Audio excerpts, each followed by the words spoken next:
ಕಳೆದ 12-13 ದಿನಗಳಿಂದ ಧರ್ಮಸ್ಥಳವನ್ನು ಕೇಂದ್ರವಾಗಿ ಇಟ್ಟುಕೊಂಡು ಅಸಹಜ ಸಾವಿನ ಕುರಿತಂತೆ SIT ತನಿಖೆಯನ್ನು ಮಾಡ್ತಾ ಇರೋದನ್ನು ನಾನು ಸ್ವಾಗತಿಸ್ತೇನೆ.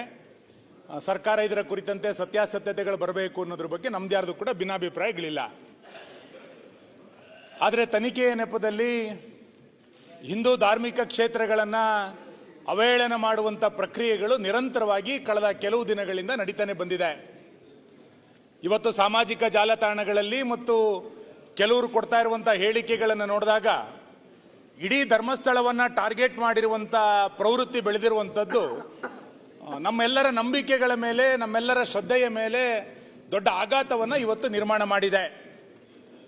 ಆರಂಭದಲ್ಲಿ ಅನಾಮಿಕ 5 ಗುಂಡಿ, 6 ಗುಂಡಿ, 10 ಗುಂಡಿ, 13 ಗುಂಡಿ ಅಂತ ಹೇಳಿ ಇವತ್ತು 15-16 ಗುಂಡಿಗಳನ್ನು ತೆಗೆದರೂ ಕೂಡ ಏನೂ ಸಿಕ್ಕಿಲ್ಲ ಅನ್ನುವಂಥದ್ದು ಮೇಲ್ನೋಟಕ್ಕೆ ಗೊತ್ತಾಗಿದೆ. ಹಾಗಾಗಿ ರಾಜ್ಯ ಸರ್ಕಾರಕ್ಕೆ ನಾನು ನಿಮ್ಮ ಮುಖಾಂತರ ಆಗ್ರಹವನ್ನು ಮಾಡುವಂಥದ್ದು, ರಾಜ್ಯದಲ್ಲಿರುವಂಥ ಊಹಾಪೋಹಗಳಿಗೆ ನೀವು ತೆರೆ ಎಳಿಬೇಕು. SITಯ ತನಿಖೆ ಯಾವ ಹಂತಕ್ಕೆ ತಲುಪಿದೆ, ತನಿಖೆ ಇನ್ಯಾವುದೋ ದಿಕ್ಕಿನ ಕಡೆಗೆ ಹೋಗೋದಕ್ಕಿಂತ ಮುಂಚೆ ಇನ್ಯಾರೋ ಬಂದು ಹೇಳ್ತಾರೆ ಎನ್ನುವ ಕಾರಣಕ್ಕೆ ಎಷ್ಟು ಗುಂಡಿಗಳನ್ನು ಕೂಡ ತೆಗಿಲಿಕ್ಕಾಗಲ್ಲ. ಹಾಗಾಗಿ ಧಾರ್ಮಿಕ ನಂಬಿಕೆಯ ಮೇಲೆ ಯಾರು ಅಪಪ್ರಚಾರಗಳನ್ನು ಮಾಡ್ತಾ ಇದ್ದಾರೆ ಅಂಥವ್ರ ಮೇಲೆ ಕ್ರಮವನ್ನು ಕೈಗೊಳ್ಳಬೇಕು. ಧರ್ಮಸ್ಥಳದ ಪಾವಿತ್ರ್ಯತೆಯನ್ನು ಕಾಪಾಡಲಿಕ್ಕೆ ಸರ್ಕಾರ ಎಚ್ಚರಿಕೆಯನ್ನು ಕ್ರಮವನ್ನು ಕೈಗೊಳ್ಳಬೇಕು ಅನ್ನುವಂಥ ಹಿನ್ನೆಲೆಯಿಂದ ಈ ತನಿಖೆ ಎಲ್ಲಿಯ ತನಕ ಬಂದಿದೆ ಅನ್ನುವಂಥದ್ದನ್ನ ಮಾನ್ಯ ಗೃಹ ಸಚಿವರು ತಕ್ಷಣ ಒಂದು ಹೇಳಿಕೆಯನ್ನು ಬಿಡುಗಡೆ ಮಾಡಬೇಕು ಅಂತೇಳಿ ನಾನು ಸರ್ಕಾರವನ್ನು ಆಗ್ರಹಿಸ್ತೇನೆ. ಇನ್ನೆಷ್ಟು ಗುಂಡಿ ತೆಗಿತೀರಿ ಅನ್ನುವಂಥದ್ದು ಕೂಡ ಸರ್ಕಾರ ಎಷ್ಟು ಗುಂಡಿ ತೆಗಿತೀರಿ, ಇಲ್ಲಿಯ ತನಕ ಮೂಳೆ ಸಿಕ್ಕಿದೆಯಾ ಅನ್ನುವಂಥದ್ದನ್ನ ನಾನು ಹೇಳಿದ್ದೆ, ನಾಳೆ ಡೀಟೇಲ್ ಚರ್ಚೆ ಕೊಡ್ತೇನೆ ಅಂತ. ಈಗಲೇ ಅರ್ಜೆಂಟ್ 1 ನಿಮಿಷ ಅಂತ ಹೇಳ್ತೀರಿ. ಈಗ ಮಾನ್ಯ ಅಧ್ಯಕ್ಷರೇ, ಸುನೀಲ್ ಕುಮಾರ್ ಅವರು ಬಹಳ ಪ್ರಾಮುಖ್ಯವಾದಂಥ ಮತ್ತು ಗಂಭೀರವಾದಂಥ ಪ್ರಶ್ನೆಯನ್ನ ಇವತ್ತು ಶೂನ್ಯ ವೇಳೆಯಲ್ಲಿ ಎತ್ತಿದ್ದಾರೆ. ನಾವು ಸರ್ಕಾರ ಏನು ಕಂಪ್ಲೇಂಟ್ಸ್ ಬಂತು, ಜೊತೆಗೆ ಆ ಭಾಗದ ಜನಸಮುದಾಯದ ಒತ್ತಾಯದ ಮೇಲೆ ಇದಕ್ಕೆ ತನಿಖೆ ಮಾಡಬೇಕು ಅಂತೇಳಿ ತೀರ್ಮಾನ ಮಾಡಿ ಅದನ್ನು 19/7/25 ಒಂದು SITಯನ್ನೇ ಪ್ರಾರಂಭ ಮಾಡಿ ತನಿಖೆಯನ್ನು ಮಾಡೋದಕ್ಕೆ ಆದೇಶ ಮಾಡಿದ್ದೇವೆ. ಈ ತನಿಖೆ ನಡೀತಾ ಇದೆ. ತನಿಖೆ ಪೂರ್ಣ ಆಗಬೇಕು, ಅದಕ್ಕೂ ಒಂದು ಕಾಲಮಿತಿನೂ ಕೂಡ ಇರುತ್ತೆ. ತನಿಖೆ ಅಂತ ಹೇಳಿದರೆ ಎಷ್ಟು ತಾವು ಹೇಳಿದಾಗೆ 100 ಗುಂಡಿಗಳನ್ನ ಹಗಿಯೋದಕ್ಕೆ ಸಾಧ್ಯ ಆಗೋದಿಲ್ಲ. ಆದರೆ ಒಂದು ಹಂತಕ್ಕೆ ತಲುಪಿದ ಮೇಲೆ ಖಂಡಿತವಾಗಿ SITನವರು ವರದಿಯನ್ನು ಕೊಡ್ತಾರೆ. ಆ ವರದಿ ಬಂದ ಮೇಲೆ ನಾನು ಹೆಚ್ಚಿನ ಮಾಹಿತಿಯೊಂದಿಗೆ ಉತ್ತರವನ್ನು ಕೊಡಬಹುದು.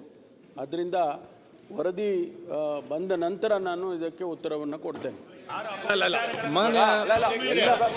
ಆಯ್ತು,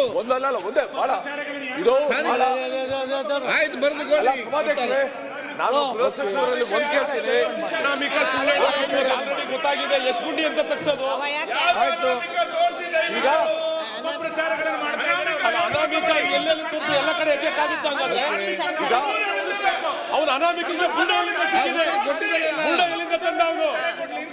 ಈಗ ಅಲ್ಲ, ಗುಂಡೆ ಎಲ್ಲಿಂದ ತಂದ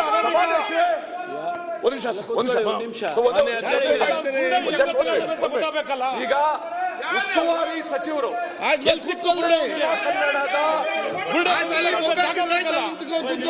ಯಾರಿಗೆ ಕೇಳ್ತಾರೆ ನಿಮ್ಮ ಬೊಬ್ಬೆಗಳು ಇಲ್ಲಿ ಸುಮ್ಮನೆ ಅನಗತ್ಯವಾಗಿ ಇಷ್ಟು ದಿವಸ ಕಚೇರಿಯಲ್ಲಿ ಇದ್ರು, ಯಾಕೆ ಹೋಗಿ ಮಾತಾಡಲಿಲ್ಲ? ಕಚೇರಿಯಲ್ಲಿ ಅಲ್ಲಿ ಹೋಗಿ ಮಾತಾಡ್ಬೇಕಂತ ಆಫೀಸಲ್ಲಿ ಅಲ್ಲಿ ಮಾತಾಡಿದೆ. ಅವರು 0 ಪ್ರಶ್ನೆ ಎತ್ತಿದಾಗ ನೀವೆಲ್ಲ ನಿಂತೀರ ಅಂತ ಹೇಳಿದ್ರೆ ಸ್ವಲ್ಪ ಇರ್ರಿ. ಇಷ್ಟು ದಿವಸ ಹೋಗಿ ಮಾತಾಡ್ಲಿಲ್ಲ ನೀವು ಯಾರು ಕೂಡ. ಸಭಾಧ್ಯಕ್ಷರೇ 1 ನಿಮಿಷ. ದಕ್ಷಿಣ ಕನ್ನಡ ಉಸ್ತುವಾರಿ ಸಚಿವರು ಮತ್ತು ಆರೋಗ್ಯ ಸಚಿವರಾದ ಶ್ರೀ ದಿನೇಶ್ ಗುಂಡೂರಾವ್ ಅವರು ಒಂದು ಹೇಳಿಕೆ ಮಾಡಿದ್ರು. ದಕ್ಷಿಣ ಕನ್ನಡ ಪೊಲೀಸ್ ಅವರೇ ಇದನ್ನ ಬಹಳ ಚೆನ್ನಾಗಿ ಪ್ರೊಸೀಡ್ ಮಾಡ್ತಾ ಇದ್ರು, ವಿಚಾರಣೆ ಮಾಡೋಕ್ಕೆಲ್ಲ ಅರ್ಹತೆ ಇದೆ, ಅವ್ರಿಗೆ ಕ್ಷಮತೆ ಇದೆ. ಆದರೆ ಎಡಪಂಥೀಯ ಕೆಲವು ವ್ಯಕ್ತಿಗಳು ಅಥವಾ ಸಂಸ್ಥೆಗಳು ಅವರ ಆಗ್ರಹದ ಮೇಲೆ SIT ಮಾಡಿ zero. ಅವರು ನಾಳೆ ಅದನ್ನ ಚರ್ಚೆಗೆ ತಗೊಳ್ಬೇಕಾದ್ರೆ ಕಂಪ್ಲೀಟ್ ಸರ್ ನಾಳೆ ಚರ್ಚೆ ಈಗ ಆಯ್ತು ನಾಳೆಗೆ ಇವತ್ತು ಬೇಡ ಮಚ್ಚಿ ನೀವು are senior member you senior ಇದು ಅಗತ್ಯದ ವಿಚಾರ ನಾಳೆ ಚರ್ಚೆ ತಗೊಳ್ಳಿ ಸರ್, ಇದು ಅಗತ್ಯದ ವಿಚಾರ ತೆಗೆದುಕೊಂಡೇ ಪ್ರತಿಪಕ್ಷ ನಾಯಕರ ಮತ್ತು ಸುರುಕು ಕೇಳಿದಾಗ ಇದಕ್ಕೆ ನಾವೀಗ ಚರ್ಚೆಗೆ ಅವಕಾಶ ಮಾಡಿರೋದು ಕೊಟ್ಟಿರೋದು. ಇದಕ್ಕೆ ಬೇಕಾದ ನಾಳೆಗೆ ಸ್ಟೇಟ್ಮೆಂಟ್ ಕೊಟ್ಟಿದ್ದಾರೆ, ನಾಳೆ ಉತ್ತರ ಕೊಡುವಾಗ ಮತ್ತೆ ಬೇಕಾದ್ರೆ ನಾವು ಚರ್ಚೆಗೆ ತಗೊಳ್ಳಿ. ಈಗ ಝೀರೋ ಅವರಲ್ಲ, ನಾಳೆ ಅವಕಾಶ ಕೊಡ್ತಾರೆ.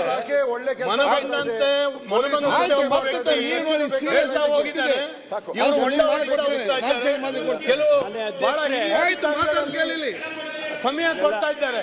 ಎಡಪಂಥೀಯರು ಪಶ್ಚಿಮ ಘಟ್ಟದಲ್ಲಿ ನಕ್ಸಲೈಟ್ ತಂದು ಮಾತಾಡಿ ಇವತ್ತು ಅದನ್ನ ಅನುಭವಿಸಿದ್ದೇವೆ ನಾವು. ಈಗ ಝೀರೋ ಅವರಲ್ಲಿ ಯಾಕೆ ಚರ್ಚೆ ಮಾಡ್ತೀವಿ? ಚರ್ಚೆಗೆ ಅವಕಾಶ ಬೇಕಾಗ್ತದೆ. ನೀವು ನಾಳೆ ಚರ್ಚೆಗೆ ಅವಕಾಶ ಕೇಳಿ, ಚರ್ಚೆಗೆ ಅವಕಾಶ ಮಾಡಿ ಕೊಡ್ತೇನೆ. ಹರೀಶ್ ಕೊಡ್ತೇನೆ ಚರ್ಚೆಗೆ. ಅದನ್ನ ಅನೇಕ ಜನ ಒತ್ತಾಯ ಮಾಡಿದ್ದಾರೆ. ಮಂತ್ರಿ ಅವರೇ, ದಿನೇಶ್ ಮಂತ್ರಿ ಅವರೇ, ದಿನೇಶ್ ಮಂತ್ರಿ ಅವರೇ, ನಾವು ನಿಷ್ಪಕ್ಷಪಾತವಾಗಿದ್ದೇವೆ. ನಾವು ಯಾರ ಪರನೂ ಇಲ್ಲ, ಎಡನೂ ಇಲ್ಲ, ಬಲನೂ ಇಲ್ಲ. ನಾವು ಎಲ್ಲರೂ ಬೇಕು ನಮ್ಗೆ. ನಾವು ಯಾರ ದಿನೇಶ್ ಗುಂಡೂರಾವ್ ಮುಚ್ಚಾಕುವಂತ ಪ್ರಶ್ನೆ ಇಲ್ಲ. ಸತ್ಯಾಂಶ ಹೊರಗೆ ಬರ್ಬೇಕು ಅಷ್ಟೇ ಸತ್ಯಾಂಶ ಹೊರಗೆ ಬರ್ಬೇಕು. ನಾವು ಅವ್ರ ಪರ ಇವ್ರ ಪರ ಅಲ್ಲ, ನ್ಯಾಯದ ಪರ, ಸತ್ಯದ ಪರ ಅಷ್ಟೇ ನಾವು. ಸನ್ಮಾನ್ಯ ಅಧ್ಯಕ್ಷರೇ, ಗೃಹ ಸಚಿವರು ನಾಳೆ ಸ್ಟೇಟ್ಮೆಂಟ್ ಮಾಡಲಿ. ನಾಳೆ ಕ್ವಶನ್ ಅವರ ಮೇಲೆ ಚರ್ಚೆ ಮಾಡಿದ್ರೆ ಒಳ್ಳೇದು ಅಂತ ಎಲ್ಲರೂ ಅದಕ್ಕೆ ಒಪ್ಪಿದ್ದಾರೆ. ಸ್ಟೇಟ್ಮೆಂಟ್ ಮಾಡೋದೇನಿಲ್ಲ ಮಾನ್ಯ ಅಧ್ಯಕ್ಷ. ನಾಳೆನೇ ಹೇಳಿ, ನಾಳೆ ಚರ್ಚೆಗೆ SIT ವರದಿ ಬರೋವರೆಗೂ ಏನ್ ಚರ್ಚೆ ಮಾಡಬಹುದು? ವರದಿ ಕೊಡಿ ಸರ್. ನಾವು ಮಧ್ಯಂತರ ವರದಿ ತಗೊಳ್ಳಿ. ಒಂದು ವಾರ ಏನ್ ಮಾಡಿದ್ರಿ? 12 ದಿನ ಎಷ್ಟು ಗುಂಡಿ ಆಗಿದ್ರಿ ಸರ್? ಎಷ್ಟು ಗುಂಡಿ ಆಗಿದ್ರಿ? ಚರ್ಚೆ ಕೇಳಿ ಕೊಡುವ. ಒಂದು ವಾರದ ತನಿಖೆ ಏನಾಗಿದೆ ಅನ್ನೋದನ್ನ ಹೇಳಿ, ಸ್ಟೇಟ್ಮೆಂಟ್ ಮಾಡಿ. ಒಂದು ವಾರದ ಏನಾಗಿದೆ ಅಂತ ಇವತ್ತು ಇನ್ನೊಬ್ಬ ಬಂದು ಹೇಳಿಕೆ ಕೊಡ್ತಾನೆ, ನಾಳೆ ನಂದೊಂದು ಗುಂಡಿ ಇದೆ ಅಂತ. ಟೆನ್ಷನ್ ಅಲ್ಲಿ ಬೇರೆ ಚರ್ಚೆ ಮಾಡಬೇಕಿತ್ತಲ್ಲ. ಚರ್ಚೆ ಕೇಳಿ, ನೀವು ಚರ್ಚೆಗೆ ಹರೀಶ್ ಮೇಲೆ ಚರ್ಚೆ ಕೇಳಿ. ಅಧ್ಯಕ್ಷರೇ ನೀವು ನನಗೆ ಮಾತಾಡಿ. 8 hours SIT ಅವ್ರ ಜೊತೆ ಇರ್ತಾನೆ. ಇನ್ ಮಿಕ್ಕಿದ ಟೈಮ್ ಎಲ್ಲಿರ್ತಾನೆ ಅಂತ ಗೊತ್ತಿಲ್ಲ. ಅವ್ನು ಪ್ರತಿ ದಿವಸ ಹೊಸ ತಗೊಂಡ್ಬರ್ತಾನೆ. Who is directing? ಅಧ್ಯಕ್ಷರೇ, ಇದು ಪ್ರಶ್ನೆ. It should not become a common performance. ಮಾನ್ಯ ಪ್ರತಿಪಕ್ಷ ನಾಯಕರು should not become a common performance. ಆಮೇಲೆ ಯಾವ ಡೈರೆಕ್ಷನ್ ಅಲ್ಲಿ ಆಗ್ತಾ ಇದೆ? ಆಮೇಲೆ ಒಂದು ವಾರ ಮುಗಿದ ನೀವು ನಂತರ ಅವ್ರು ಮಾನಸಿಕ ಅಸ್ವಸ್ಥ ಚರ್ಚೆ ಇಲ್ಲಿಯ ತನಕ ತೇಜವಾದ ಮಾಡಿ ಆಮೇಲೆ ಅವ್ನು ಮೆಂಟಲ್ ಅಂತ ಹೇಳ್ಬಿಡ್ತೀರಿ ಅಷ್ಟೇ. ಯಾವ ರೀತಿ ಚರ್ಚೆ ದಿನೇಶ್ ಅವರೇ, ಅಷ್ಟೇ. ಕೊನೆ ತನಿಖೆ ಮುಗಿತು, ಅವ್ನು mental ಇದ್ದ, ಏನು ಮಾಡಕ್ಕಾಗ್ತದೆ ಅಂತ ಹೇಳ್ಬಿಡ್ತೀರಿ. ಅವ್ರು ಹೇಳುವ ಹೊಸ ಹೊಸ ನೋಡಿ, ಇದಕ್ಕೆಲ್ಲ ಚರ್ಚೆಗೆ ಅವಕಾಶ ಕೊಡು. ನೀವು ನಾನು ಚರ್ಚೆ ಕೇಳಿ